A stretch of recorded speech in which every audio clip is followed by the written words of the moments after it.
Everyone, it's me Anjali Verma, your chemistry educator. और आज की इस वीडियो में हम डिस्कस करने वाले हैं top most important case based questions from our third chapter of chemistry, जो कि है मेटल्स एंड नॉन मेटल्स।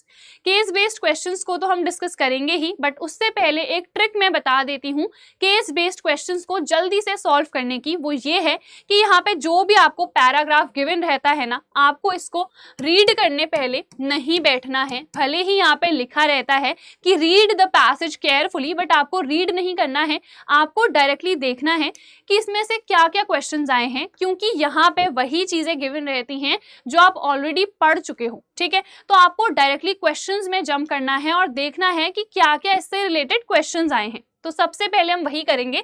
सबसे पहला क्वेश्चन देखते हैं कि क्या है। Which among the following forms a cation. अब हमें पता है केटायन क्या होता है, एक पॉजिटिवली चार्ज्ड आयन होता है।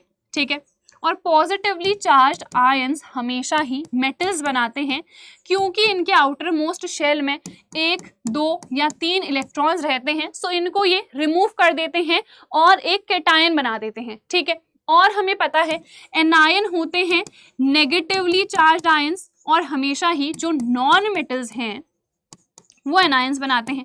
तो हमें यहाँ पे ऑप्शंस में यही चेक करना है कि कौन सा इनमें से मेटल है, क्योंकि मेटल ही केटायन को फॉर्म करेगा। ऑक्सीजन, हमें पता है ऑक्सीजन एक नॉन मेटल होता है। ठीक है, तो नॉन मेटल कभी भी केटायन बना ही नहीं सकता है, सो ऑक्सीजन हो जाएगा यहाँ पे रिजेक्ट। नियॉन एक नोबल गैस होती है। नोबल गैसेस का जो ऑक्टेट है वो पूरा होता है, सो ना ही वो इलेक्ट्रॉन्स को एक्सेप्ट करते हैं ना ही डोनेट करते हैं, तो यहाँ पे कोई आयन नहीं बनता है। ठीक है, तो ये भी हमारे पास रिजेक्ट हो गया। फिर है हमारे पास पोटेशियम। क्लियरली हमको पता है पोटेशियम होता है एक मेटल, तो ये डेफिनेटली क्या बनाएगा, केटायन। तो यहाँ पे सी हो जाएगा हमारे पास आंसर। फ्लोरीन क्या होता है, नॉन मेटल होता है, और इसको हम हैलोजन भी कहते हैं। सो ये एक इलेक्ट्रॉन को एक्सेप्ट करता है और क्या बनाता है, ये एनायन बनाता है। ठीक है, सो यहाँ पे डी भी हो गया रिजेक्ट। तो इजीली पहला क्वेश्चन हमने कर लिया है ना। ऐसे ही हम देखेंगे अगला क्वेश्चन भी। Ionic compounds are soluble in which of the following. Ionic compounds की बहुत सारी प्रॉपर्टी है, उसी में से एक प्रॉपर्टी है सॉल्युबिलिटी इन वाटर। तो जो भी आयनिक कंपाउंड्स हैं, बिकॉज ये आयंस में इजीली डिसोशिएट हो जाते हैं, किसमें डालने पर, पानी में, है ना। तो ऑब्वियसली ये पानी में क्या होंगे, सॉल्युबल भी होंगे। तो यहाँ पे देख लेते हैं, पेट्रोल में ये सॉल्युबल नहीं होते हैं, ना ही केरोसिन में, ना ही एडिबल ऑयल में। यहाँ पे ये वाटर में सॉल्युबल होते हैं, क्योंकि जो वाटर है ना वो पोलर होता है। ठीक है, तो एक हमारे पास चीज है कि जो लाइक चीजें होती हैं वो लाइक में ही डिसॉल्व होती हैं।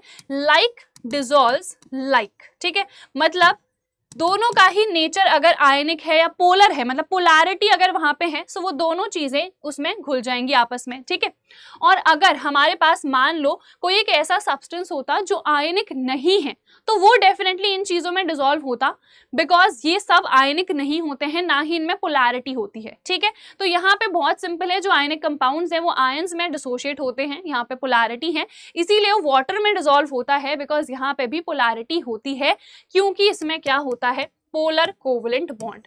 ये सारी चीजें मैंने डिटेल में आपको पढ़ाई हुई हैं। ठीक है, भले ही ये क्लास 10th के कॉन्सेप्ट से रिलेटेड उतना नहीं है, और बाकी अगर ये सारी चीजें जो मैं लिख रही हूँ आपको नहीं भी समझ में आ रही है ना, तो ये तो आपको पता है ना कि जो भी आयनिक कंपाउंड्स होते हैं वो वाटर सॉल्युबल होते हैं। तो बस हो गया आपका क्वेश्चन सॉल्व।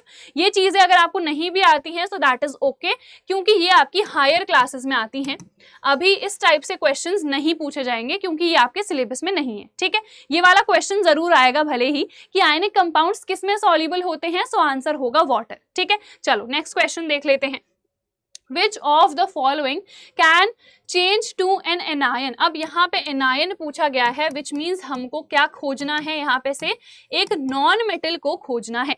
जेनिन, देखो ये हमारे पास अगेन नोबल गैस होती है, सो क्या ये एनायन बनाएगी, बिल्कुल नहीं, ये कोई सा भी आयन नहीं बनाएगी। फिर क्या है, आयोडीन, क्लियरली ये एक नॉन मेटल होता है, और ये भी क्या है, एक हैलोजन है। ठीक है, क्लोरीन, ब्रोमीन, आयोडीन, ये आपको पता है ना। तो ये हमारे पास बी हो जाएगा करेक्ट आंसर। उसके बाद कैल्शियम और मैग्नीशियम हमको पता है ये दोनों ही मेटल्स होते हैं। सो ये क्या बनाएंगे, ये बनाते हैं कैटायंस। ठीक है, सो थर्ड क्वेश्चन भी हो चुका है इसका। नेक्स्ट है fourth question, identify the incorrect statement. तो इन चारों में से कौन सी स्टेटमेंट गलत है ये हमको बताना है। आप इसको अच्छे से रीड कर लो। सबसे पहले, ionic compounds are usually brittle. ठीक है, तो ये स्टेटमेंट तो बिल्कुल ही सही है। हमने पढ़ा है जो आयनिक कंपाउंड्स होते हैं वो सॉलिड्स होते हैं and also they are brittle, क्योंकि जैसे ही आप इनमें प्रेशर अप्लाई करते हो सो ये ब्रेक हो जाते हैं। ठीक है, तो पहला स्टेटमेंट बिल्कुल सही है। बी है sharing of electrons is involved in ionic bonds, ये तो गलत हो गया। सो हमें इनकरेक्ट ही चूज करना था, तो हमारा आंसर यहाँ पे बी हो जाएगा। क्यों होगा वो भी आप देख लो। यहाँ पे आयनिक बॉन्ड है, आयनिक बॉन्ड की अगर हम बात करेंगे तो उसमें होता है ट्रांसफर ऑफ इलेक्ट्रॉन्स। एक हमारे पास कैटायन होता है, दूसरा हमारे पास एनायन होता है। सो यहाँ पे ट्रांसफर ऑफ इलेक्ट्रॉन्स होता है। ठीक है, तो यहाँ पे बी वाला इनकरेक्ट स्टेटमेंट है। सी देखते हैं, कॉमन सॉल्ट आयनिक कंपाउंड है NaCl। देखो क्लियरली आयंस प्रोड्यूस करता है, आयन से ही ये बनता है, तो ये हमारे पास आयनिक कंपाउंड होता है। और किसी भी आयनिक कंपाउंड की अगर हम बात करें उसकी जो फंडामेंटल यूनिट है वो आयन ही है, क्योंकि जो भी आयनिक कंपाउंड है वो किससे बना है, अल्टीमेटली वो आयन से मिलके ही बना है। ठीक है, तो हो गया ये वाला क्वेश्चन भी। नेक्स्ट है, consider these statements about ionic compounds. They conduct electricity in solid state. They conduct electricity in solutions, यानी कि aqueous solution। ठीक है, उसके बाद है they conduct electricity in molten state. तो हमें क्लियरली पता है कोई भी आयनिक कंपाउंड की अगर हम बात करें वो कभी भी सॉलिड स्टेट में इलेक्ट्रिसिटी कंडक्ट नहीं करते हैं, क्योंकि यहाँ पे आयंस प्रोड्यूस नहीं हो पाते हैं। ठीक है, तो यहाँ पे ये वाला स्टेटमेंट गलत है। ये दोनों सेकंड और थर्ड बिल्कुल सही हैं, क्योंकि जो भी आयनिक कंपाउंड्स हैं अपने एक्वस सॉल्यूशंस में आयंस में डिसोशिएट हो जाते हैं, और मोल्टन स्टेट में भी। मोल्टन का मतलब होता है उनको आप हीट प्रोवाइड करते हो और वो मेल्ट होते हैं। सो दोनों ही केसेस में जो आयंस हैं उनमें मूवमेंट पॉसिबल होता है, जिसकी वजह से इन दोनों केसेस में इलेक्ट्रिसिटी कंडक्शन पॉसिबल है। सो यहाँ पे सेकंड और थर्ड स्टेटमेंट करेक्ट है, तो यहाँ पे डी हम चूज कर लेंगे, सेकंड एंड थर्ड ओनली। ठीक है, चलो ये पहला वाला केस स्टडी तो हमने कर लिया है, इवन इसको बिना रीड करे। ठीक है, तो इसीलिए हमेशा आपको देखना है कि क्या क्वेश्चंस हैं, क्योंकि कई बार होता है बिना इसको रीड करे ही हम सारे क्वेश्चंस कर सकते हैं। और अगर कोई क्वेश्चन ऐसा है जो आप नहीं कर पा रहे हो, उस केस में तो ये पूरा पैराग्राफ आपके सामने पड़ा है, रीड करो और उसके बाद आंसर करो। ठीक है, चलो अब हम आ जाते हैं नेक्स्ट क्वेश्चन पे। तो नेक्स्ट क्वेश्चन यहाँ पे ये रहा, from the given table answer the following questions, which metals are more reactive than iron। देखो एक ऐसा मेटल जो आयरन से भी ज्यादा रिएक्टिव होगा वो आयरन को डिस्प्लेस कर लेगा, है ना। तो इस टेबल में से हमको वही चूज करना है। यहाँ पे देखो 4 मेटल्स है, मेटल 1, 2, 3 और 4। ठीक है, तो जैसे ही मेटल 1 की रिएक्शन फेरस सल्फेट के साथ हुई, आयरन सल्फेट FeSO4 है और ये CuSO4 है। ठीक है, तो यहाँ पे कोई रिएक्शन नहीं हुई, विच मीन्स यहाँ पे ये मेटल आयरन को डिस्प्लेस नहीं कर पाया, विच मीन्स ये आयरन से लेस रिएक्टिव होगा ऑब्वियसली, है ना। सेकंड देखो, सेकंड मेटल जैसे ही आयरन के साथ रिएक्ट करा, मतलब FeSO4 के साथ रिएक्ट करा, तो आयरन को डिस्प्लेस कर दिया, बाहर निकाल दिया, विच मीन्स ये आयरन से ज्यादा रिएक्टिव होगा ना ऑब्वियसली। तो यहाँ पे आंसर हमारा क्या होगा, सेकंड। सिर्फ एक ही ऐसा मेटल है जो कि आयरन से ज्यादा रिएक्टिव होगा, क्योंकि इन दोनों के केस में भी ऐसा लिखा है कि ये दोनों ही आयरन को डिस्प्लेस नहीं कर पाए। ठीक है, I think this is clear. Next है हमारे पास भी, which metals are more reactive than copper. Again जो कॉपर को डिस्प्लेस कर लेंगे वो कॉपर से ज्यादा रिएक्टिव होंगे। तो दोनों ही केसेस में देखो हमें डिस्प्लेसमेंट रिएक्शन दिख रही है। फर्स्ट मेटल भी कॉपर को डिस्प्लेस कर ले रहा है और सेकंड भी। सो इसका आंसर क्या होगा, फर्स्ट एंड सेकंड मेटल। ठीक है, चलो अब देखते हैं अगला क्वेश्चन क्या है यहाँ पे। Which of the following is correct? Metal 4th is least reactive, metal 1 is least reactive। देखो मेटल 1 लीस्ट रिएक्टिव तो हो नहीं सकता है क्योंकि इसने कॉपर को डिस्प्लेस कर दिया है, तो ये वाला तो इनकरेक्ट स्टेटमेंट है। मेटल 2 इज लीस्ट रिएक्टिव, बिल्कुल नहीं, ये तो मोस्ट रिएक्टिव है क्योंकि ये आयरन और कॉपर दोनों को ही डिस्प्लेस कर सकता है। अब उसके बाद नेक्स्ट क्या है, मेटल 1 इज मोस्ट रिएक्टिव, नहीं क्योंकि मेटल 2 है मोस्ट रिएक्टिव। सो तीनों स्टेटमेंट्स गलत हैं, विच मीन्स क्लियरली फर्स्ट वाला स्टेटमेंट करेक्ट होगा। मेटल्स नहीं आएगा, मेटल आएगा, ठीक है। Metal 4th is least reactive, क्यों है देखो लीस्ट रिएक्टिव, क्योंकि दोनों में से किसी को भी ये डिस्प्लेस नहीं कर पाया। और अगर आपसे यहाँ पे पूछा गया है कौन से मेटल्स लीस्ट रिएक्टिव हैं, सो क्लियरली आपको दिख रहा है दोनों ही लीस्ट रिएक्टिव हैं, क्योंकि दोनों में सेम चीज हो रही है, ना ये मेटल इसको डिस्प्लेस कर पाया ना इसको, और 4th वाला मेटल भी ना ही आयरन को डिस्प्लेस कर पाया ना ही कॉपर को डिस्प्लेस कर पाया, ठीक है। तो यहाँ पे आंसर क्या होगा हमारा 3rd एंड 4th, ठीक है। तो बहुत इजीली हमने ये क्वेश्चन भी सॉल्व कर लिया है। अब हम देख लेते हैं हमारा नेक्स्ट क्वेश्चन। अगेन यहाँ पे पूरा पैराग्राफ गिवन है, इसको छोड़ते हैं और डायरेक्टली आ जाते हैं क्वेश्चंस में। What are the process for the extraction of metals of low reactivity series. जो भी हमारे मेटल्स हैं जो लो रिएक्टिविटी सीरीज में आते हैं, यानी कि वो लेस रिएक्टिव है, सो ये जनरली ना सल्फाइड ओर्स के फॉर्म में प्रेजेंट रहते हैं। सल्फाइड ओर्स के फॉर्म में हमें पता है सल्फाइड ओर्स में हम क्या करते हैं, हम करते हैं रोस्टिंग, ठीक है। तो यहाँ पे रोस्टिंग मेथड हम अपनाते हैं, जैसे एग्जांपल लें सिनेबार, HGS हमारे पास सिनेबार है, तो इसको हम हीट करते हैं in the presence of oxygen. आपको पता है रोस्टिंग में प्रेजेंस ऑफ एयर होती है, यानी कि प्रेजेंस ऑफ ऑक्सीजन होती है। सो यहाँ पे HgO प्लस SO2 फॉर्म हो जाता है, ठीक है। तो इस तरीके से यहाँ पे हमने ये रिएक्शन को बैलेंस कर लिया, ठीक है। तो यहाँ पे ये भी आएगा, ठीक है। अब हुई प्रॉपर बैलेंसिंग यहाँ पे। तो यहाँ पे क्या होगा, फर्दर ये जो ऑक्साइड बनी है इसको हीट आप फिर से करोगे तो यहाँ पे ऑक्सीजन अलग निकल जाएगी और हमको मरकरी अलग से मिल जाएगा। सो यहाँ पे क्या प्रोसेस हम अप्लाई कर रहे हैं, हम रोस्टिंग अप्लाई कर रहे हैं। जो भी हमारे पास लो इन द रिएक्टिविटी सीरीज वाले मेटल्स हैं उनको हम हीट करते हैं, ऑक्साइड में बदलते हैं, और उस ऑक्साइड को डायरेक्टली हीट करने पे ही विदाउट रिडक्शन, यहाँ पे रिडक्शन की जरूरत नहीं होती है, विदाउट रिडक्शन ही जैसे ही आप इसको हीट करोगे सो आपको वो मेटल मिल जाएगा, क्योंकि ये लेस रिएक्टिव होते हैं। और बिकॉज ये लेस रिएक्टिव हैं तो डायरेक्टली हीट करने पे ही जो ऑक्सीजन है उसको छोड़ दे रहे हैं, क्योंकि लेस रिएक्टिव हैं, ठीक है। समझ में आया, लेस रिएक्टिव है सो इसने ऑक्सीजन को छोड़ दिया और हमें वो मेटल ऑब्टेन हो गया, ठीक है। तो बहुत सिंपल सा प्रोसेस था ये। नेक्स्ट है what is meant by roasting. Roasting का मतलब यही होता है जो हमने यहाँ पे करा है। रोस्टिंग इज दैट प्रोसेस जिसमें कोई भी सल्फाइड ओर को हम ऑक्साइड में चेंज करते हैं by heating in the presence of air, ठीक है। यहाँ पे हम हीट करते हैं in the presence of air. I hope it is clear, ठीक है। यहाँ पे प्रेजेंस ऑफ एयर रहती है और कैल्सिनेशन में एब्सेंस ऑफ एयर होती है। तो यहाँ पे नेक्स्ट क्वेश्चन देख लेते हैं।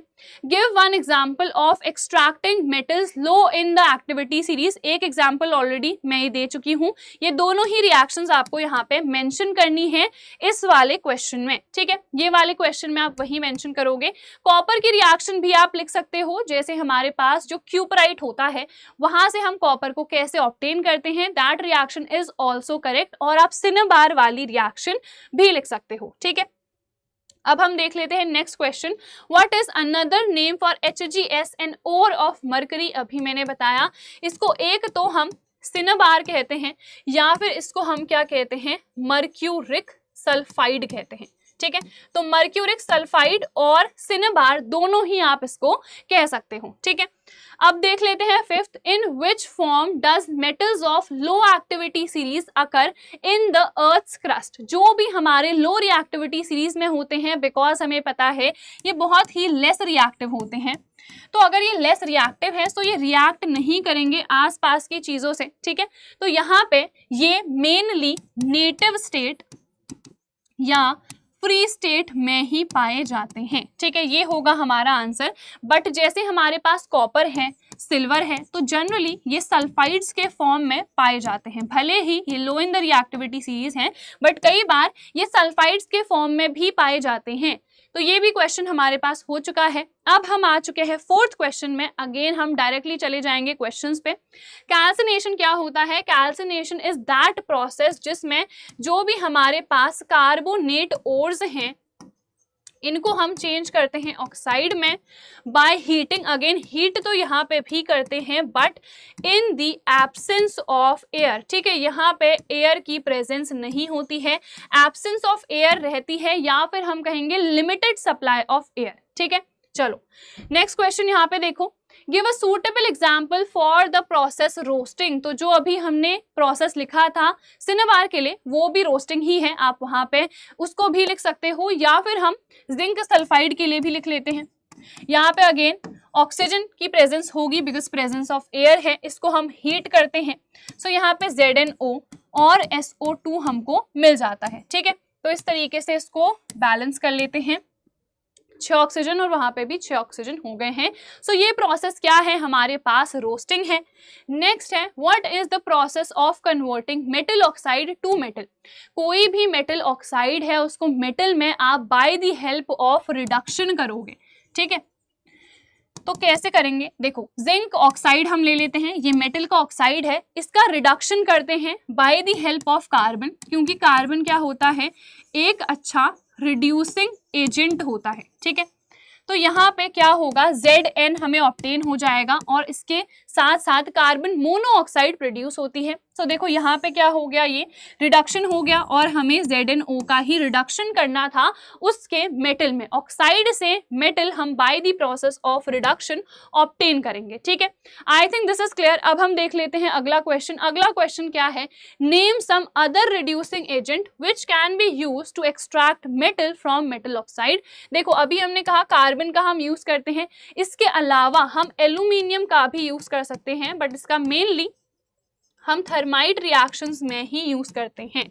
ठीक है, यहाँ पे जो एल्यूमिनियम है ये भी काफी अच्छा क्या होता है? रिड्यूसिंग एजेंट होता है। और क्यों होता है? बिकॉज ये ज्यादा रिएक्टिव है and it has great affinity towards oxygen. इसे ना ऑक्सीजन से बहुत प्यार है, तो अपनी ओर को ये ऑक्सीजन को अट्रैक्ट करता है एंड हेंस ये एक अच्छा रिड्यूसिंग एजेंट है, दूसरे सब्सटेंस को ये रिड्यूस करेगा। ठीक है, तो ये हो गया क्वेश्चन। नेक्स्ट है give the complete reaction when manganese dioxide is heated with aluminium powder. ये रहा मैंगनीज डाइऑक्साइड, इसकी रिएक्शन एल्यूमिनियम के साथ कराएंगे। सो एल्यूमिनियम ऑक्साइड हमको मिल जाता है Al2O3 प्लस यहाँ पे मैंगनीज ऑब्टेन हो जाएगा। ठीक है, इसको कर लेते हैं बैलेंस। यहाँ पे देखो 2 ऑक्सीजन है, यहाँ पे 3, तो हम क्या करेंगे? इवन करेंगे दोनों साइड नंबर। तो यहाँ पे मुझे 2 से मल्टीप्लाई करना पड़ेगा और यहाँ पे 3 से। ठीक है, तो 3 मैंगनीज के एटम्स हो गए, यहाँ पे 3 कर दो, और 4 हो गए एल्यूमिनियम, तो यहाँ पे 4 कर दो। ठीक है, बस हो गई बैलेंस रिएक्शन। तो यहाँ पे तो हमको बस इतना ही लिखना था। अब देख लेते हैं अगला क्वेश्चन। अगेन यहाँ पे बहुत सारी थ्योरी हमको गिवन है, इसको हम छोड़ेंगे और हम डायरेक्टली आ जाएंगे किस पे? अपने क्वेश्चंस में। Right a chemical reaction occurring during the rusting of iron. देखो रस्ट क्या होता है? हाइड्रेटेड फेरिक ऑक्साइड होता है। ठीक है, तो हाइड्रेटेड फेरिक ऑक्साइड कैसे फॉर्म होगा हमें ये बताना है। तो सबसे पहले आयरन है, इसकी रिएक्शन होती है ऑक्सीजन के साथ और एक्स मॉलिक्यूल पानी। ठीक है, हमें पता है रस्टिंग के लिए ऑक्सीजन यानी कि एयर की प्रेजेंस भी इंपॉर्टेंट है एंड वाटर की भी। अगर दोनों में से एक भी प्रेजेंट नहीं होगा सो रस्टिंग अकर नहीं करती है। ठीक है, तो यहाँ पे Fe2O3.XH2O फॉर्म हो जाता है। ठीक है, तो यहाँ पे इसको जल्दी से बैलेंस कर लेते हैं। अगेन यहाँ पे 2 ऑक्सीजन है और यहाँ पे 3 है, तो वही मेथड अप्लाई करना पड़ेगा। और यहाँ पे आयरन कितने हो गए? 4, तो इधर पे 4 लिख दो। ये हो गई हमारे पास प्रोसेस, ये हो गई हमारे पास रिएक्शन, और यहाँ पे रस्ट फॉर्म हो चुका है और रस्ट हमारे पास क्या है? This is hydrated ferric oxide. ठीक है, तो बस ये रिएक्शन हमने लिख ली है। नेक्स्ट है give 3 methods to prevent the corrosion of metals. ठीक है, जो भी मेटल्स है उनको हम कोरोजन से कैसे बचा सकते हैं? तो सबसे पहला पेंटिंग। आप कोई भी आर्टिकल है उसमें पेंट कर दो, तो जैसे ही आप पेंट करोगे, देखो यहाँ पे आपने पेंट की लेयर लगा दी, तो अंदर का जो भी मेटल है वो ऑक्सीजन के कांटेक्ट में आने से बच जाएगा। तो यहाँ पे जो कांटेक्ट है उसको हम रोक दे रहे हैं, तो पेंटिंग हमारे पास कोरोजन से बचाने के लिए एक मेथड है। सेकंड, आपको पता है हम गैल्वेनाइजेशन का इस्तेमाल करते हैं। जो भी आयरन आर्टिकल होता है उसके बाहर से हम जिंक की लेयर को कोट कर देते हैं, क्योंकि ये आयरन से ज़्यादा रिएक्टिव होता है, तो खुद को सैक्रिफाइस करके ये आयरन को बचा लेता है। ठीक है, तो ये हमारे पास हो गया। थर्ड, हमारे पास क्या होता है, एलॉइंग। एलॉय में आप जब भी किसी भी मेटल को या कोई भी दो मेटल्स को चेंज करते हो तो उस केस में क्या होता है, इसकी प्रॉपर्टीज इंप्रूव होती हैं। ठीक है, प्रॉपर्टीज हमेशा ही इंप्रूव होती हैं। जैसे कि एग्जांपल लें तो आयरन अपने प्योर स्टेट में कभी भी इस्तेमाल नहीं करा जाता है क्योंकि ये बहुत ज़्यादा सॉफ्ट होता है, बट आयरन में जैसे ही हम कार्बन डाल देते हैं तो बनता है स्टील, और स्टील काफ़ी ज़्यादा स्ट्रॉन्ग होता है। ठीक है, तो यहाँ पे हम 3 मेथड्स ये यूज़ कर सकते हैं, और भी बहुत सारी मेथड्स होती हैं। एनोडाइजिंग भी हमारे पास है, ऑयलिंग भी है, तो जो भी आपको याद आता है वो आप यहाँ पे मेंशन कर सकते हो। ठीक है, चलो नेक्स्ट क्वेश्चन देख लेते हैं। What do you mean by alloy? तो अभी हमने डिस्कस करा, एलॉय एक ऐसा सब्सटेंस होता है जो कि होमोजेनस मिक्सचर है ऑफ 2 और मोर मेटल्स। ठीक है, 2 मेटल्स भी उसमें हो सकते हैं या 2 से ज्यादा भी हो सकते हैं। जैसे कि जो स्टेनलेस स्टील होता है ना, उसमें आयरन, निकल और क्रोमियम 3 होते हैं। ठीक है, तो ये होमोजेनस मिक्सचर होता है 2 से ज्यादा मेटल्स का, या फिर एक मेटल और एक नॉन मेटल का, और 1 मेटल एंड 1 नॉन मेटल। तो इसको हम क्या कहते हैं, इसको एलॉय कहते हैं। एग्जाम्पल एक देना है, अभी हमने कह ही दिया, स्टेनलेस स्टील, जो स्टील का बताया है आयरन के साथ कार्बन, वो भी एग्जाम्पल होता है। ठीक है, इसके अलावा ब्रास है हमारे पास, कॉपर और जिंक, कॉपर एंड टिन, इसको हम क्या कहते हैं, इसको हम ब्रॉन्ज कहते हैं, है ना। तो ये सब हमारे पास क्या है, एलॉयज ही हैं, और ये होमोजेनस होते हैं। ये मेंशन करना बहुत इंपॉर्टेंट है, क्योंकि एलॉय में ना अलग से आप पता नहीं करा सकते हो कि ये हमारे पास आयरन है, ये हमारे पास निकल है। ठीक है, विच मीन्स ये हेट्रोजेनस नहीं होता है, यहाँ पे यूनिफॉर्मिटी होती है। यूनिफॉर्मिटी की वजह से ही हम कह रहे हैं कि ये होमोजेनस मिक्सचर होता है। ठीक है, I think this is clear. अब हम देख लेते हैं अगला क्वेश्चन।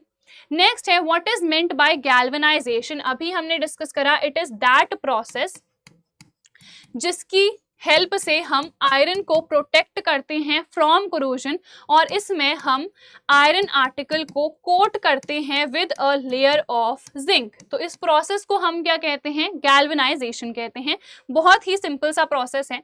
नेक्स्ट है, अमलगम क्या होता है? सो जो भी हमारे पास मरकरी की एलॉय होती है उसको हम अमलगम कहते हैं। ठीक है, जैसे जिंक अमलगम अगर हमारे पास है, ठीक है, तो वो भी हमारे पास मरकरी की ही एलॉय होगी। So any alloy of mercury is known as amalgam. ये चीज आपको ध्यान देनी है। ठीक है, नेक्स्ट क्वेश्चन अगेन, अब यहाँ पे एक केस बेस्ड क्वेश्चन है, तो इसको हम देख लेते हैं। डायरेक्टली हम आ जाते हैं क्वेश्चंस पे। Right the reactions of magnesium with hydrochloric acid. Hydrochloride नहीं, दिस इज हाइड्रोक्लोरिक एसिड। ठीक है, तो हमारे पास मैग्नीशियम है, इसकी रिएक्शन करा देते हैं HCl के साथ। बहुत ही सिंपल है, हमें पता है MgCl2 मिलता है, इसके साथ साथ हाइड्रोजन गैस, तो बस इसको बैलेंस करना है और हो गई रिएक्शन। ठीक है, अगला क्वेश्चन देखो। नेक्स्ट है, what happens when a metal reacts with nitric acid? इस केस में H2O प्रोड्यूस होता है, यहाँ पे बिल्कुल भी हाइड्रोजन गैस इवॉल्व नहीं होती है। ठीक है, तो हम यहाँ पे क्या लिखेंगे, एक एग्जाम्पल की हेल्प से समझते हैं। जैसे कॉपर है, ये नाइट्रिक एसिड के साथ रिएक्ट करता है, कॉपर नाइट्रेट बनाता है और हाइड्रोजन गैस यहाँ पे इवॉल्व होती है। ठीक है, अब ये जो हाइड्रोजन गैस इवॉल्व हो रही है HNO3 इसके साथ रिएक्ट करता है और यहाँ पे क्या बना देता है NO2 और H2O। ऑक्सीजन देखो यहाँ पे बैलेंस्ड है, हाइड्रोजन और नाइट्रोजन भी, ठीक है। तो यहाँ पे देखो जो हाइड्रोजन प्रोड्यूस हो रही है उसको HNO3 किस में ऑक्सीडाइज कर दे रहा है, पानी में, यानी कि H2O में। सो कोई भी मेटल अगर नाइट्रिक एसिड के साथ रिएक्ट करता है तो यहाँ पे H2O प्रोड्यूस होती है। जो नॉर्मल रिएक्शन होती है कि मेटल रिएक्ट करेगा एसिड के साथ, तो सॉल्ट के साथ साथ यहाँ पे हाइड्रोजन गैस प्रोड्यूस होगी। ये वाली रिएक्शन यहाँ पे अगर नहीं होती है, और क्यों नहीं होती है, क्योंकि जो HNO3 है ये बहुत ही ज़्यादा अच्छा ऑक्सीडाइजिंग एजेंट होता है, ठीक है। तो ये चीज़ें आपको यहाँ पे मेंशन करनी है, ठीक है। I hope it is clear. अगला क्वेश्चन देखते हैं। What is aquaresia? So aquaresia होता है 3:1 किसका, कॉन्सेंट्रेटेड HCl और कॉन्सेंट्रेटेड HNO3 का। तो एक्वारेजिया में 3 पार्ट्स हमेशा कॉन्सेंट्रेटेड HCl के होते हैं और 1 पार्ट होता है कॉन्सेंट्रेटेड HNO3 का। अगर आप 1:3 लिख रहे हो सो मेक श्योर पहले आप क्या लिखोगे, HNO3 को लिखोगे, उसके बाद आप किसे लिखोगे, HCl को लिखोगे, ठीक है। तो इस तरीके से हमने एक्वारेजिया को भी डिफाइन कर दिया। What happens when aluminium reacts with dilute HCl यानी कि हाइड्रोक्लोरिक एसिड? तो बहुत सिंपल है, HCl के साथ ये रिएक्ट करेगा तो AlCl3 बना देगा प्लस हाइड्रोजन गैस। अब यहाँ पे बैलेंस करना बहुत इंपॉर्टेंट है। अगर मैं यहाँ पे 3 लिख दूंगी, ठीक है, सो क्लोरीन तो बैलेंस हो गए बट हाइड्रोजन नहीं हुए, सो यहाँ पे हमें इसको बैलेंस करना पड़ेगा। उसके लिए हमें इवन नंबर ढूंढना ही पड़ेगा। तो मैं यहाँ पे 2 लिख देती हूँ, ठीक है। तो ये 6 हो गए, तो यहाँ पे भी मुझे 2 लिखना पड़ेगा और यहाँ पे 6 लिखना पड़ेगा, है ना। और यहाँ पे देखो हाइड्रोजन 6 हो गए हैं और यहाँ पे तो 2 ही हैं, सो यहाँ पे भी 6 कर देते हैं। तो बस ये रिएक्शन भी हो गई बैलेंस। तो बैलेंसिंग भी बहुत इंपॉर्टेंट है, ये नहीं कि बस ऐसे ही प्रोडक्ट लिख दिया और विदाउट बैलेंसिंग छोड़ दिया। हमेशा आपको बैलेंसिंग करनी बहुत इंपॉर्टेंट है। सो व्हाट हैपेंस में आप क्या लिखोगे कि यहाँ पे एल्यूमिनियम क्लोराइड और हाइड्रोजन गैस फॉर्म होती है। सो यहाँ पे हाइड्रोजन गैस क्या हो रही है, इवॉल्व हो रही है। दिस इज एन ऑब्जर्वेशन, ठीक है। चलो नेक्स्ट क्वेश्चन क्या है हमारे पास, reaction of metal with acid is an exothermic और एंडोथर्मिक। तो ये होती है एक्सोथर्मिक क्योंकि यहाँ पे हीट इवॉल्व होती है हर केस में, ठीक है। मेटल की रिएक्शन एसिड से कराने पे कभी भी आपको एनर्जी देनी नहीं पड़ती है, जिसकी वजह से ये एंडोथर्मिक रिएक्शन नहीं होती है। इस रिएक्शन से एनर्जी या फिर हीट इवॉल्व होती है, इसीलिए ये एक्सोथर्मिक रिएक्शन होती है, ठीक है। चलो नेक्स्ट क्वेश्चन क्या है देख लेते हैं। अगेन अब आ चुका है 7th क्वेश्चन और हम अगेन इसको रीड नहीं करेंगे, हम चले जाएंगे क्वेश्चन पे। Right a chemical reaction of aluminium when burned in air. बहुत ही सिंपल है, एल्यूमिनियम को अगर बर्न कर रहे हो तो इसकी रिएक्शन होगी ऑक्सीजन के साथ, तो Al2O3 यहाँ पे फॉर्म हो जाता है। यहाँ पे अगेन देखो 2 ऑक्सीजन है, 3, तो बैलेंस करना पड़ेगा। यहाँ पे 2 लिख देते हैं और यहाँ पे 3, सो यहाँ पे 4 एल्यूमिनियम हो जाएंगे। सो यहाँ पे एल्यूमिनियम ऑक्साइड की लेयर फॉर्म हो जाती है, ठीक है। तो बस हो गई ये भी रिएक्शन। नेक्स्ट क्या है, give an example of amphoteric oxide with reaction. देखो जो एम्फोटेरिक ऑक्साइड होती है वो ऐसी ऑक्साइड होती है जो एसिडिक भी होती है नेचर में और बेसिक भी होती है। अगर वो अपना एसिडिक कैरेक्टर दिखा रही हैं तो वो बेस के साथ रिएक्ट करके हमें न्यूट्रलाइजेशन रिएक्शन देगी, और अगर वो अपना बेसिक कैरेक्टर दिखा रही हैं तो वो एक एसिड के साथ रिएक्ट करके अगेन हमको न्यूट्रलाइजेशन रिएक्शन दिखाएगी। एग्जाम्पल हमारे पास एल्यूमिनियम ऑक्साइड होती है, ठीक है, जिंक ऑक्साइड या फिर लेड ऑक्साइड, ये तीनों ही हमारे पास एम्फोटेरिक के एग्जाम्पल है। तो एल्यूमिनियम ऑक्साइड की रिएक्शंस लिखते हैं। सबसे पहले HCl के साथ रिएक्शन है, तो ये कौन सा कैरेक्टर दिखा रहा है, इस केस में बेसिक कैरेक्टर, ठीक है। तो यहाँ पे AlCl3 प्लस H2O फॉर्म होगा, है ना। अब इसको बैलेंस करना इज अ टास्क। 3 ऑक्सीजन यहाँ पे हैं, सो इधर पे 3 लिख लेते हैं, ठीक है। ये 6 हो गए तो यहाँ पे 6 करना पड़ेगा और यहाँ पे 2 एल्यूमिनियम है, सो यहाँ पे 2, ठीक है, बैलेंस हो गई। एसिड के साथ रिएक्शन करवा दी है, अब बेस के साथ करानी पड़ेगी, सो NaOH के साथ रिएक्शन करवा लेते हैं। ये हमारे पास इस केस में एसिड होगा और यहाँ पे क्या फॉर्म होता है, ये हमारे पास मेटल की ऑक्साइड है। तो जैसे ही NaOH के साथ रिएक्ट करती है सो सोडियम एल्यूमिनेट यहाँ पे फॉर्म करती है, ठीक है। इसके साथ साथ पानी तो यहाँ पे प्रोड्यूस होगा ही होगा, ठीक है। अब बैलेंस करना इंपॉर्टेंट है। सो यहाँ पे 2 एल्यूमिनियम है, सो 2 मैंने कर दिए हैं। सोडियम भी 2 हो चुके हैं, यहाँ पे 2 कर लेती हूँ। और यहाँ पे ऑक्सीजन कितने हैं, देखो 5 हैं, यहाँ पे भी 5 हैं, हाइड्रोजन 2 है, हाइड्रोजन 2। सो दोनों ही बैलेंस हो चुकी हैं। एग्जाम्पल हमने बता दिया है, M4 टेरिक को डिफाइन भी कर दिया है और इसकी रिएक्शंस को भी शो कर दिया है। ये दोनों ही रिएक्शंस आपको शो करनी है, ठीक है। चलो नेक्स्ट क्वेश्चन पे बढ़ते हैं। Why potassium and sodium are होगा वैसे ये, बिकॉज दोनों ही है ना। Why potassium and sodium are kept under kerosene oil. So kerosene oil के अंडर हम इसीलिए रखते हैं बिकॉज ये बहुत ज्यादा रिएक्टिव होते हैं। इतने रिएक्टिव होते हैं कि आसपास जो ऑक्सीजन है ना उसी के साथ रिएक्ट करके दे कैच फायर, ठीक है। So they can catch fire easily because they are highly reactive. तो हमेशा हम केरोसिन ऑयल के अंडर रखते हैं सो दैट ये यहाँ पे कोई कंबशन शो ना करें, ठीक है। I think this is clear. इसके बाद नेक्स्ट क्वेश्चन देखते हैं। नेक्स्ट क्वेश्चन है name 2 oxide when are soluble in water, which होगा यहाँ पे name 2 oxides which are soluble in water and form alkalis. देखो 2 ऑक्साइड, एक तो हो जाएगी सोडियम ऑक्साइड, दूसरी हो जाएगी हमारे पास पोटेशियम ऑक्साइड, क्योंकि ये अगर हम पानी में ऐड करेंगे सो डायरेक्टली NaOH यहाँ पे मिल जाएगा, ठीक है। बस रिएक्शन बैलेंस हो गई। अगेन यहाँ पे भी KOH डायरेक्टली फॉर्म हो जाता है। सो ये दोनों ही ऑक्साइड्स वाटर सॉल्युबल होती हैं, पानी में घुलती हैं और क्या बना देती हैं, एल्कलीज बना देती हैं, ठीक है। सो ये दोनों आपके पास होंगे इसके एग्जाम्पल्स। नेक्स्ट क्वेश्चन है right an equation of sodium oxide with water. बस यहाँ पे यही लिख दी थी हमने, है ना। सोडियम ऑक्साइड है, पानी के साथ रिएक्ट कर रहा है तो ये बना देता है सोडियम हाइड्रोक्साइड, ठीक है। चलो अब देखते हैं हमारा अगला क्वेश्चन। नेक्स्ट हमारे पास क्या है। अगेन यहाँ पे बहुत कुछ सा तो कुछ गिवन है, इसको हटाते हैं, क्वेश्चंस पे आते हैं। Electronic configuration of 3 elements X, Y and Z हमें गिवन है।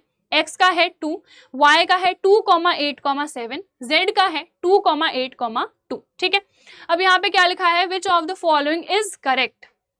X एक मेटल है, नहीं, क्लियरली दिख रहा है। देखो यहाँ पे डबलेट कंप्लीटेड है और ये क्या है, हीलियम है, ये भी हमको पता है। सो ये एक नोबल गैस है, ये मेटल तो नहीं है। यहाँ पे देखो 7 इलेक्ट्रॉन्स हैं, एक ये एक्सेप्ट करना चाहता है, ये क्या होगा, एक नॉन मेटल होगा। इसके पास 2 है, ये क्लियरली 2 को निकाल देगा, सो कैटायन बनाएगा और ये क्या होगा, एक मेटल होगा। तो पहला ये तो रिजेक्ट हो गया।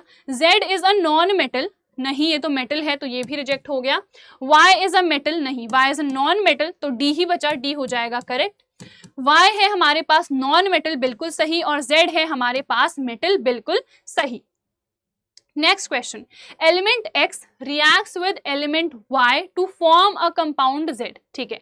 एक X है, ये Y के साथ रिएक्ट कर रहा है और Z बना रहा है। During the formation of compound Z, atoms of X loses 1 electron, ठीक है। ये इलेक्ट्रॉन लूज कर रहा है तो ये क्या बनाएगा, कैटायन बनाएगा, ठीक है। Whereas atoms of Y gain 1 electron, तो ये क्या बनाएगा, क्लियरली हमको पता है ये एनायन फॉर्म करेगा, है ना। उसके बाद विच of the following properties is not shown by compound Z। देखो ये कैटायन है, ये एनायन है, इससे मिलके Z बन रहा है, सो ऑब्वियसली ये एक आयनिक कंपाउंड होगा। तो हमसे यही पूछा गया है कि इन चारों में से आयनिक कंपाउंड की कौन सी प्रॉपर्टी नहीं है। सबसे पहला है हाई मेल्टिंग पॉइंट, तो बिल्कुल सही, हमें पता है इनका हाई मेल्टिंग पॉइंट होता है। नेक्स्ट है लो मेल्टिंग पॉइंट, तो ये तो कॉन्ट्राडिक्टरी हो गया ना, यहाँ हाई लिखा है, यहाँ पे लो कह रहे हैं, तो ऐसा तो हो नहीं सकता, तो ये वाला वैसे ही गलत हो गया। देन है अकरेंस एज सॉलिड, तो हमें पता है जो भी आयनिक कंपाउंड्स हैं वो सॉलिड्स ही होते हैं। डी है conduction of electricity in molten state, molten और एक्वस में ये इलेक्ट्रिसिटी को कंडक्ट करते हैं, विच मीन्स ये भी सही है। हमसे पूछा गया था इनकरेक्ट कौन सा है, कौन सा नहीं शो होता है, सो आंसर हमारे पास क्या होगा, बी होगा, ठीक है। Next question, how is magnesium chloride formed. बहुत ही सिंपल है, देखो जो मैग्नीशियम होता है उसका इलेक्ट्रॉनिक कॉन्फ़िगरेशन 2,8,2 होता है, क्लोरीन का क्या होता है 2,8,7। तो मैग्नीशियम के आउटर मोस्ट शेल में 2 इलेक्ट्रॉन्स हैं और क्लोरीन के आउटर मोस्ट शेल में 7 इलेक्ट्रॉन्स हैं, ठीक है। तो यहाँ पे एक इलेक्ट्रॉन ये एक क्लोरीन एटम को देता है, इसके पास देखो दूसरा बच रहा है, तो ये एक और क्लोरीन एटम को अपना इलेक्ट्रॉन डोनेट करता है, दे देता है। तो बेसिकली जो मैग्नीशियम एटम है ये 2 क्लोरीन एटम्स को एक एक इलेक्ट्रॉन देता है, जिसकी वजह से Mg2+ और Cl- हम लिखते हैं, और यहाँ पे फॉर्मूला क्या होता है MgCl2।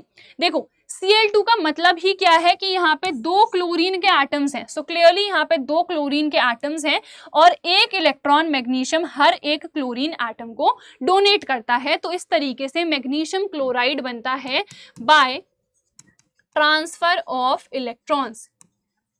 ठीक है, तो बस क्लियर होगा ये। नेक्स्ट क्वेश्चन देख लेते हैं। The electronic configuration of sodium ion, ion का पूछा गया है। देखो सोडियम का तो हमको पता है क्या होता है 2,8,1, बट यहाँ पे सोडियम आयन का पूछा गया है, तो यहाँ पे कौन सा हो जाएगा? आयन में क्या होगा? देखो एक इलेक्ट्रॉन निकाल दिया है बाहर, विच मीन्स ये बाहर चला गया, तो ये निकल गया, तो कॉन्फ़िगरेशन क्या बचा 2,8, तो यहाँ पे डी ऑप्शन क्या हो जाएगा? करेक्ट। ठीक है, चलो नेक्स्ट क्वेश्चन देखते हैं। यहाँ पे विच of the following represents an electropositive element. Electropositive वो होता है जो कि हमारे पास कैटायन बनाएगा, ठीक है, और खुद में एक मेटल होगा। तो आउटर मोस्ट में उसके या तो एक इलेक्ट्रॉन होंगे या 2 या 3, इस तरीके से ही होते हैं। यहाँ पे देखो 6 हैं, तो ये 2 इलेक्ट्रॉन्स एक्सेप्ट करेगा ना ऑब्वियसली, तो यहाँ पे ये तो एक एनायन बनाएगा, ये तो क्लियरली एक नोबल गैस है ना, तो ये तो ना एक्सेप्ट करेगी ना ही डोनेट करेगी, ये भी गलत है। Clearly see is the correct answer, क्योंकि ये एक इलेक्ट्रॉन को बाहर निकाल सकती है, भेज सकती है और एक कैटायन बना सकती है, और ये भी देखो एक इलेक्ट्रॉन को खुद में एक्सेप्ट करेगा, एंड हेंस ये भी मेरे पास क्या है? नॉन मेटल है, और ये क्या बनाएगा? एक एनायन फॉर्म करेगा। तो यहाँ पे करेक्ट आंसर क्या हो जाएगा? सी। अब देखते हैं अगला क्वेश्चन है 9th। तो अगेन यहाँ पे बहुत सारी थ्योरी गिवन है, हम आ जाएंगे क्वेश्चंस पे। Which metal can be displaced by copper from its salt solution. Copper कौन से एक मेटल को डिस्प्लेस कर सकता है? तो जो भी कॉपर से बिलो आता होगा, है ना, ऑब्वियसली कॉपर उसी को डिस्प्लेस कर सकता है, ऊपर वालों को तो डिस्प्लेस कर नहीं पाएगा। जिंक ज्यादा रिएक्टिव होता है, आयरन भी और लेड भी, तो हमारे पास बी हो जाएगा सही आंसर। जैसे कॉपर है, अगर इसकी रिएक्शन सिल्वर नाइट्रेट के साथ हो रही है, सो ये क्या बना देगा? कॉपर नाइट्रेट और सिल्वर फॉर्म कर देगा। ठीक है, तो ये हमारे पास क्या होगी रिएक्शन, तो यहाँ पे बी आंसर करेक्ट होगा, विच इज सिल्वर। ठीक है, नेक्स्ट है an element X after reacting with acids liberates hydrogen gas and can displace lead and mercury from their salt solutions. The metal X is, देखो एक ऐसा element है जो कि रिएक्ट करता है एसिड्स के साथ और हाइड्रोजन गैस रिलीज करता है, ठीक है, and can displace lead and mercury from their salt, तो विच मीन्स ये ज्यादा रिएक्टिव होना चाहिए, है ना। तो इसमें देखते हैं कौन सा है। Copper, gold, calcium, hydrogen. Hydrogen को तो ये डिस्प्लेस ही कर रहा है, तो खुद तो हो नहीं सकता है। कॉपर और गोल्ड हाइड्रोजन के नीचे आते हैं, है ना, हो चुकी है, आगे आओ, ऐसा ही तो हम लिखते हैं ना सीरीज में, तो हाइड्रोजन के नीचे आ रहे हैं, सो हाइड्रोजन को डिस्प्लेस नहीं कर सकते हैं, तो क्लियरली हमें पता है C will be the correct answer, calcium, क्योंकि रिएक्टिविटी सीरीज के काफी टॉप पे आता है। ठीक है, चलो ये क्वेश्चन भी हो गया। अगला है most reactive metal, potassium, barium, zinc, calcium. कौवे ने कहा, है ना, तो कौवा सबसे पहले आ रहा है, यानी कि पोटेशियम सबसे पहले आ रहा है, तो ये मोस्ट रिएक्टिव होता है, तो इसमें तो कोई भी कंफ्यूजन बिल्कुल नहीं होना चाहिए। नेक्स्ट है the metal which does not liberate hydrogen gas after reacting with acid. अभी हमने बताया था आपको, जो भी हमारे पास लेस रिएक्टिव होगा, ठीक है, वो हाइड्रोजन गैस को रिलीज नहीं करेगा। तो जिंक तो ज्यादा रिएक्टिव है, लेड भी और आयरन भी। गोल्ड ही हमारे पास एक ऐसा मेटल है जो हाइड्रोजन के नीचे आता है, सो हाइड्रोजन को डिस्प्लेस नहीं कर सकता है, इसीलिए हाइड्रोजन गैस लिबरेट ये नहीं करेगा, so D will be the correct answer. Next है Which of the following metals does not react with water at all? So जो भी लेस रिएक्टिव होते हैं वो रिएक्ट बिल्कुल भी नहीं करते हैं। तो ये जितने भी क्वेश्चंस है ना, ये सब के सब रिएक्टिविटी सीरीज से रिलेटेड हैं। जिसको रिएक्टिविटी सीरीज लर्न नहीं है तो मैं ट्रिक बता देती हूँ पहले ही। देखो, कौवे ने कहा मोगली, अब जिंदगी फटी पुरानी हो चुकी है, आगे आओ, ठीक है। कौवा पोटाशियम, ने सोडियम, कहा कैल्शियम, मोगली मैग्नीशियम, अब एल्यूमिनियम, जिंदगी जिंक, फटी आयरन, पुरानी लेड, हो ये है हाइड्रोजन, चूंकि Cu कॉपर है तो ये है मरकरी, आगे ये क्या है सिल्वर, आओ तो आओ क्या है आपके पास गोल्ड है। तो ये है पूरी रिएक्टिविटी सीरीज, इसको अच्छे से लर्न कर लेना और अगर ये लर्न है तो ये जितने क्वेश्चंस है ना ये सब आप कर सकते हो। तो देख लेते हैं ऑप्शंस क्या है। सोडियम तो बहुत रिएक्टिव है तो ये तो नहीं हो सकता। कॉपर देखो यहाँ पे ये हमारे पास लेस रिएक्टिव होता है, बिल्कुल सही। एल्यूमिनियम ज्यादा रिएक्टिव है, देखो यहाँ पे आ रहा है और हाइड्रोजन यहाँ पे आ रहा है ना। कॉपर उसके भी नीचे आ रहा है, सो कॉपर तो बिल्कुल सही है। इसके अलावा हमारे पास लेड, क्या लेड भी होगा हमारे पास आंसर? यहाँ पे देखो लेड कहाँ आ रहा है, यहाँ पे आ रहा है। तो क्या ये पानी के साथ रिएक्ट करेगा या फिर नहीं, ठीक है। तो इस केस में ये पानी के साथ तो रिएक्ट नहीं करता है, ठीक है। तो ये दोनों तो रिएक्ट करते हैं, कॉपर और लेड नहीं करते हैं, तो सेकंड और फोर्थ होगा यहाँ पे आंसर। तो देख लेते हैं, ये तो बिल्कुल गलत है, फोर्थ ओनली गलत है और यहाँ पे सेकंड एंड फोर्थ किस में दिख रहा है, सी पे, ठीक है। तो सी ऑप्शन क्या हो जाएगा correct, second and fourth only, ठीक है। चलो नेक्स्ट क्वेश्चन हमारे पास ये रहा 10th। क्वेश्चंस पे आ जाते हैं। Dash is a non metal but is lustrous, तो कौन सा ऐसा नॉन मेटल है जो कि शाइनी होता है, लस्ट्रस होता है, तो वो हमारे पास क्लियरली है आयोडीन, ठीक है। ब्रोमीन भी एक एक्सेप्शन होता है बट किसका होता है, लिक्विड का। जितने नॉन मेटल्स है या तो सॉलिड्स होते हैं या गैसेस होते हैं, बट ब्रोमीन क्या होता है, लिक्विड होता है, ठीक है। Which of the following is known as king of chemicals, बादशाह बिल्कुल केमिकल्स का वो होता है H2SO4 जो कि है सल्फ्यूरिक एसिड। तो यहाँ पे सी हो जाएगा करेक्ट आंसर। नेक्स्ट है हमारे पास which of the following non metals is a liquid. तो अभी मैंने आपको बताया था ब्रोमीन एक हमारे पास ऐसा नॉन मेटल होता है जो कि लिक्विड होता है, ठीक है। नेक्स्ट क्वेश्चन देख लेते हैं यहाँ पे। Hydrogen is used for the synthesis of ammonia, बिल्कुल सही। नाइट्रोजन और हाइड्रोजन की रिएक्शन होती है, यहाँ पे अमोनिया फॉर्म होता है, ठीक है। इसको हम बैलेंस कर लेते हैं। For the synthesis of methyl alcohol, बिल्कुल सही। मिथाइल अल्कोहल CH3OH बनाने के लिए भी हम हाइड्रोजन का यूज करते हैं। इन वेल्डिंग टॉर्चेस, यस यहाँ पे भी हाइड्रोजन का यूज किया जाता है। सो यहाँ पे डी ऑल ऑफ दीज हो जाएगा करेक्ट आंसर। नेक्स्ट क्वेश्चन देखते हैं क्या है। Generally, non-metals are bad conductors of electricity, but X, which is a form of carbon, is a good conductor of electricity and is an exceptional non-metal. X क्या है? तो ये graphite होता है। जितने भी हमारे पास नॉन मेटल्स हैं, इलेक्ट्रिसिटी कोई भी कंडक्ट नहीं करते हैं, बट हमें पता है जो ग्रेफाइट है ये इलेक्ट्रिसिटी कंडक्ट करता है, ये होता है एक एक्सेप्शनल केस। डायमंड भी एक एक्सेप्शनल केस है और ये किसका होता है, ये होता है हार्डनेस के लिए। जितने भी नॉन मेटल्स हैं वो बहुत ज्यादा सॉफ्ट होते हैं, बट जो डायमंड है ये काफी ज्यादा हार्ड होता है, ठीक है। I think this is clear. Then उसके बाद नेक्स्ट देख लेते हैं। अगेन अब यहाँ पे क्वेश्चंस आ चुके हैं। 11th क्वेश्चन है हमारे पास, तो यहाँ पे हम क्वेश्चंस पे आ जाते हैं। Metals such as dash and dash react so vigorously that they catch fire. दो ही हैं हमको पता है, एक सोडियम है, एक हमारे पास पोटेशियम है। तो यहाँ पे देख लो दोनों में ही दिख रहा है, ये तो पहले ही रिजेक्ट हो गए, ठीक है। Hence to protect them and to prevent accidental fires, they are kept immersed in, हमने अभी पढ़ा केरोसिन ऑयल के अंडर इनको रखते हैं। सो यहाँ पे ये वाला रिजेक्ट हो गया, बी आंसर यहाँ पे बिल्कुल करेक्ट हो जाएगा। नेक्स्ट है which of the following pairs will give displacement reaction. Displacement तभी होगा जब एक मेटल दूसरे मेटल से ज्यादा रिएक्टिव है।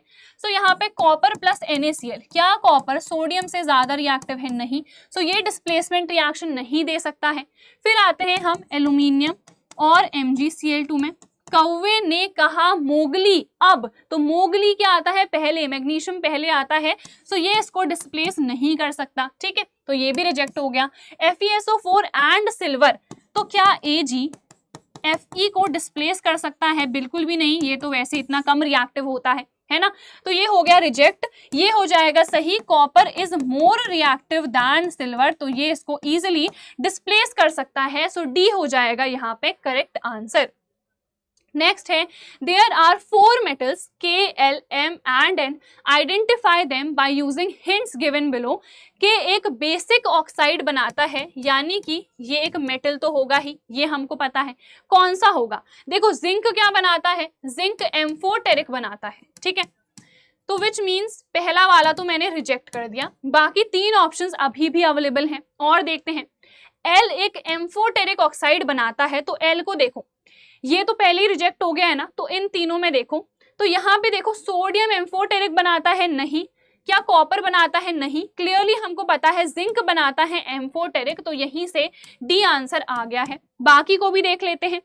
उसके बाद जो हमारे पास यहाँ पे एल एम, ये एन का ही पार्ट होगा, आई मीन KLMN, तो एम का पार्ट होगा ये वाला, ठीक है। Oxide of M dissolves in water to form alkali, तो क्लियरली पोटेशियम एक एल्कली बनाता है ना। और N does not react with water at all, तो हमें पता है जो लेड है पानी के साथ बिल्कुल रिएक्ट नहीं करता है, तो करेक्ट आंसर यहाँ पे क्या हो जाएगा? डी। बहुत ही सिंपल सा क्वेश्चन था ये भी। नेक्स्ट है which metal does not react with dilute hydrochloric acid, तो यहाँ पे हमें पता है जो भी लेस रिएक्टिव होगा वो बिल्कुल रिएक्शन नहीं देगा। तो आयरन तो ज्यादा रिएक्टिव होता है, सोडियम भी होता है और जिंक भी होता है। कॉपर लेस रिएक्टिव होता है, सो कॉपर रिएक्ट नहीं करता है क्योंकि ये हाइड्रोजन के नीचे आता है रिएक्टिविटी सीरीज में, तो ये हाइड्रोजन को डिस्प्लेस नहीं कर पाता है, ठीक है। चलो नेक्स्ट है food cans are coated with tin and not with zinc because, देखो जो भी फूड कैन्स हैं उनके बाहर की जो लेयर है ना वो जिंक की कभी नहीं बनाते हैं, क्योंकि जिंक क्या होता है? ज्यादा रिएक्टिव होता है। तो देखते हैं यहाँ पे zinc is more reactive than tin, ये सी ऑप्शन बिल्कुल सही हो जाएगा। लेस रिएक्टिव होता तो बनाते, है ना। उसके बाद जिंक इज कॉस्टलियर, यहाँ पे कॉस्ट से कुछ भी लेना देना नहीं है। Zinc has a higher melting point than tin, तो अगर ऐसा कुछ होता तो हम कोट करते, बट जिंक क्या क्यों नहीं बना रहे हैं? क्योंकि अंदर देखो फूड है, खाना है। अगर ये रिएक्ट कर जाएगा, है ना, बिकॉज ये ज्यादा रिएक्टिव है, तो ये रिएक्ट कर जाएगा एंड हेंस जो भी अंदर खाना है वो खराब हो जाएगा, जो कि हम नहीं चाहते हैं। इसीलिए हम जिंक की जो भी फूड कैन्स है नहीं बनाते हैं, ठीक है। चलो नेक्स्ट है 12th क्वेश्चन। अगेन यहाँ पे क्वेश्चन से स्टार्ट करते हैं। Metals which are of vital importance to the national defence, energy and industry sector are called strategic minerals. ये वैसे आपके सिलेबस में है नहीं, तो ये आउट ऑफ सिलेबस क्वेश्चन है। इस टाइप के क्वेश्चंस जनरली नहीं ही आते हैं, ठीक है। Which of the following is the strategic mineral? Titanium, zirconium, manganese, तीनों के तीनों ही स्ट्रैटेजिक मिनरल्स होते हैं, ठीक है। ये ऐसे मिनरल्स होते हैं जो कि एक कंट्री के लिए काफी ज्यादा इंपॉर्टेंट होते हैं। So D is the correct answer for this. Which metal is the best conductor of electricity? आपको पता है सिल्वर ही है वो, बट हम कॉपर की वायर्स बनाते हैं। क्यों बनाते हैं? क्योंकि ये चीप होता है, और सिल्वर तो आप सभी को पता ही है कितना ज्यादा कॉस्टली होता है ना। Next question, which of the following metals is not a coinage? Coinage मतलब कॉइन बनते हैं जिनके, ठीक है। तो कौन सा कॉइनेज मेटल नहीं है? कॉपर के बनते हैं, ठीक है, सिल्वर के भी बनते हैं, आयरन के नहीं बनते हैं, गोल्ड के भी कॉइन्स बनते हैं, आपको पता है पहले बनते थे मतलब, ठीक है, बट आयरन के नहीं बनते, तो सी हो जाएगा यहाँ पे करेक्ट आंसर। नेक्स्ट क्वेश्चन देखते हैं। Which of the following are the most malleable? हमें पता है गोल्ड और सिल्वर होते हैं सबसे ज्यादा मेलिएबल मेटल्स, तभी इनकी हम ज्वेलरी भी बनाते हैं, शीट्स वगैरह बना सकते हैं इजिली, है ना। तो यहाँ पे सेकेंड और फोर्थ होंगे करेक्ट, तो यहाँ पे डी आंसर हो जाएगा करेक्ट। नेक्स्ट हमारे पास है आइडेंटिफाई द करेक्ट स्टेटमेंट या फिर statements. The wires that carry current in our homes have a coating of PVC यानी कि पॉलीविनिल क्लोराइड और अ रबर लाइक मटेरियल। बिल्कुल सही, जो भी वायर्स हैं उनके बाहर से कोटिंग करे रखते हैं ना, सो दैट हमें शॉक ना लग जाए, हमें करंट ना लग जाए, ठीक है। ये क्योंकि क्या होते हैं, दोनों ही अच्छे इंसुलेटर होते हैं, तो बाहर से एक इंसुलेटर को लगाना ही पड़ता है। School bells are made of metals, ये भी बिल्कुल सही है, मेटल्स की बनाते हैं, क्योंकि हमें पता है जो भी मेटल्स हैं उनमें सोनोरसनेस वाली प्रॉपर्टी होती है। Next, metals do not conduct electricity, ये तो गलत हो गया, हमें पता है मेटल्स इलेक्ट्रिसिटी कंडक्ट करते हैं। Metals which produce a sound on striking a hard surface are said to be non-sonorous, ये भी गलत हो गया, उनको हम sonorous कहते हैं। तो यहाँ पे करेक्ट हमारे पास फर्स्ट है और सेकंड है, तो यहाँ पे देखते हैं बी ऑप्शन करेक्ट हो जाएगा, first and second are correct. ठीक है, देन 13th क्वेश्चन आ चुका है, इसका पहला क्वेश्चन देखते हैं। Which of the following metals is less reactive than hydrogen. हमने देखा भी और हमें पता भी है कि कॉपर जो है वो हाइड्रोजन के नीचे आता है, बाकी सब हाइड्रोजन के ऊपर आते हैं। ठीक है, तो यहाँ पे हमारे पास ए हो जाएगा answer. Which of the following metals is more reactive than hydrogen, तो यहाँ पे क्लियरली हमको पता है आयरन हो जाएगा आंसर, क्योंकि ये तीनों ही रिएक्टिविटी सीरीज में हाइड्रोजन के नीचे आते हैं।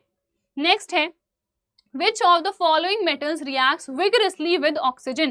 सोडियम होता है सबसे ज्यादा रिएक्टिव, सोडियम या फिर हम कहते हैं पोटेशियम, ये इतने ज्यादा हमारे पास रिएक्टिव होते हैं कि बहुत ही ज्यादा विगरसली रिएक्ट करते हैं और इनकी जो रिएक्शंस हैं वो हाईली एक्सोथर्मिक होती हैं।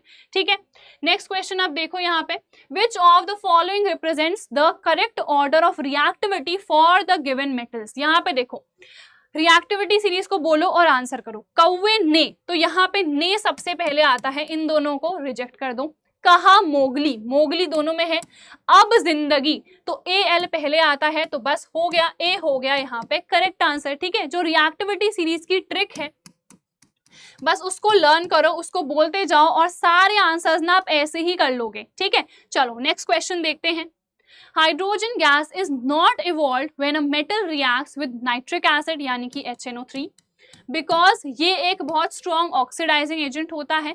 It oxidises the hydrogen produce to water and itself gets reduce to any of the nitrogen oxides, जैसे कि ये तीन हो सकते हैं।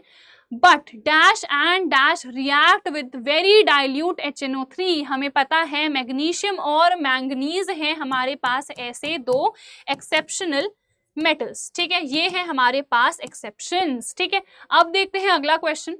अब 14th क्वेश्चन आ चुका है। Sample pieces of 5 metals P, Q, R, S, T यहाँ पे आपको गिवन है, are added to the tabulated solution separately. The results observed are shown in the table given below.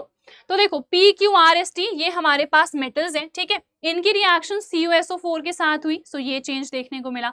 फिर ZnSO4, FeSO4 एंड AgNO3। तो यहाँ पे question देखते हैं क्या है। Based on the observations recorded in the table answer the following questions. Which is the most reactive metal, सबसे ज्यादा रिएक्टिव वो होगा जिसने सबको डिस्प्लेस कर दिया होगा। सो देखते हैं यहाँ पे सब में डिस्प्लेसमेंट कहाँ हुई है। देखो यहाँ पे एक तो मुझे दिख रहा है no change no change no change. ठीक है, यहाँ पे डैश डैश, तो ये तो रिजेक्ट हो गए। क्यू में देखो यहाँ पे ब्राउन कोटिंग आई, यहाँ पे कोई रिएक्शन नहीं है, यहाँ पे ग्रे डिपॉजिट और यहाँ पे कोटिंग है। In the same way T पे भी ये देखने को मिल रहा है, नई कोटिंग आ रही है। ठीक है, तो क्यू और टी में कंफ्यूजन हो सकता है, बट देखो यहाँ पे जो क्यू है ना, ZnSO4 में कोई रिएक्शन नहीं है, कोई रिस्पॉन्स नहीं है, तो जो मोस्ट रिएक्टिव होगा वो क्या होगा, टी होगा। ठीक है, तो यहाँ पे करेक्ट आंसर टी आ जाएगा, तो यहाँ पे D will be the correct answer. ठीक है, बहुत सिंपल सा था। नेक्स्ट हमारे पास क्या है, which is the least reactive. Least reactive वो होगा जिसने किसी को भी डिस्प्लेस करा ही नहीं होगा। यहाँ पे देखो no change no change no change और यहाँ पे कोटिंग आ रही है। आर पे देखो यहाँ पे किसी में भी कोई चेंज नहीं है, विच मीन्स इसने किसी को भी डिस्प्लेस नहीं करा। सो लीस्ट हमारे पास क्या आ जाएगा, आर। सो यहाँ पे लीस्ट रिएक्टिव है आर। उसके बाद नेक्स्ट है activity series of elements is arrangement of elements in increasing order, और उसके बाद है arrangement of elements in decreasing order. तो ऑब्वियसली हमको पता है जो रिएक्टिविटी सीरीज है उसमें हम डिक्रीजिंग ऑर्डर में लिखते हैं। सबसे पहले हम लिखते हैं जो मोस्ट रिएक्टिव है, फिर हम लिखते हैं जो लीस्ट रिएक्टिव है, तो इसीलिए डिक्रीजिंग ऑर्डर में आता है। यहाँ पे सी भी गलत होगा, the arrangement of oxides, oxides नहीं, ये एलिमेंट्स का ही होता है, तो बी आंसर यहाँ पे करेक्ट है। नेक्स्ट है which of the following metal is least reactive. इन चारों में से कौन सा है जो लीस्ट रिएक्टिव है, तो वही आएगा सीरीज कौवे ने कहा मोगली अब जिंदगी फटी पुरानी हो चुकी है आगे आओ। तो लास्ट में क्या आ रहा है, आगे, यानी कि हमारे पास सिल्वर होता है लीस्ट रिएक्टिव। उसके बाद है डिक्रीजिंग ऑर्डर ऑफ रिएक्टिविटी, तो हमें उसके लिए यहाँ पे आना पड़ेगा इस वाले क्वेश्चन पे। तो देखो यहाँ पे लीस्ट रिएक्टिव, सबसे पहले मोस्ट हमें पता है कौन सा है, टी है। तो यहाँ पे देखो ऑप्शन में ये रहा हमारे पास क्वेश्चन। क्लियरली टी सबसे ज्यादा किस में लिखा है, बस सी में लिखा है, तो हो गया, हमको ज्यादा कुछ यहाँ पे मेहनत भी नहीं करनी पड़ी। क्लियरली मुझे पता है टी इज मोस्ट रिएक्टिव, तो यहाँ पे भी टी मोस्ट रिएक्टिव होगा, तो इसीलिए सी हमारे पास आंसर हो जाएगा। अब हमारे पास लास्ट क्वेश्चन आ चुका है। अगेन इसको हम रीड नहीं करेंगे, हम आ जाएंगे हमारे क्वेश्चंस पे। तो क्वेश्चन क्या है, the acid formed when sulphur trioxide reacts with water. देखो सल्फर ट्राइऑक्साइड ये होता है, ये पानी के साथ रिएक्ट करेगा, सो H2SO4 बन जाता है। इसको सही से लिख देते हैं SO4, और ये क्या होता है, सल्फ्यूरिक एसिड। तो यहाँ पे बी ऑप्शन करेक्ट हो जाएगा। ठीक है, नेक्स्ट है an element X forms an oxide XO2 which is a very useful gas used in the process of photosynthesis। आपको पता है फोटोसिंथेसिस में H2O and CO2 यूज की जाती है। सो यहाँ पे XO2 लिखा है, विच मीन्स यहाँ पे X क्या होगा, कार्बन ही होगा बस। तो यहाँ पे C हो जाएगा करेक्ट आंसर।